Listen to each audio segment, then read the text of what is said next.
Lettuce পাতা, beetroot, spring onion সহ বিভিন্ন জাতের উচ্চ মূল্যের সবজি চাষ করে সফলতা পেয়েছেন রাজশাহীর কৃষক জাহাঙ্গীর হোসেন। বাজারে চাহিদা ভালো থাকায় সবজি বিক্রি করে প্রত্যাশার চেয়েও বেশি লাভবান হচ্ছেন তিনি। জাহাঙ্গীরের সফলতা দেখে সবজি চাষে আগ্রহ হয়ে উঠেছেন আরও অনেকে। মতিউর মর্তুজার তথ্য, চিত্রের ডেস্ক রিপোর্ট।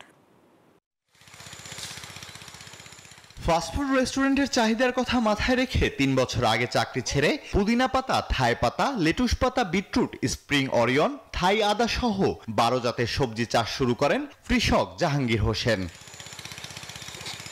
তিনি জানান, আবহাওয়া অনুকূলে থাকায় ফলনও বেশ ভালো হয়েছে। এসব সবজির বাজার দর চড়া থাকায় লাভও হচ্ছে বেশ। ৮ বিঘা জমিতে এসব সবজি চাষ করে প্রতি বছর তিনি আয় করছেন কয়েক লক্ষ টাকা।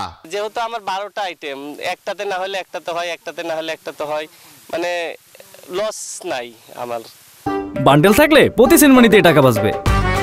বিকাশ সেনমানি বান্ডেল কিনে জিতুন প্রতি লেনদেনে।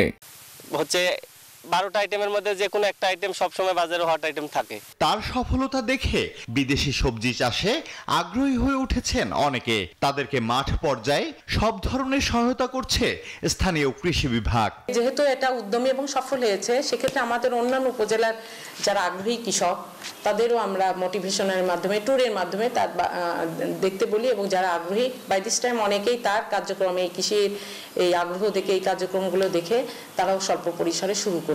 দেশে উচ্চ মূল্যের এসব সবজি চাষের ফলে আমদানি নির্ভরতা কমবে বলে মনে করেন সংশ্লিষ্টরা।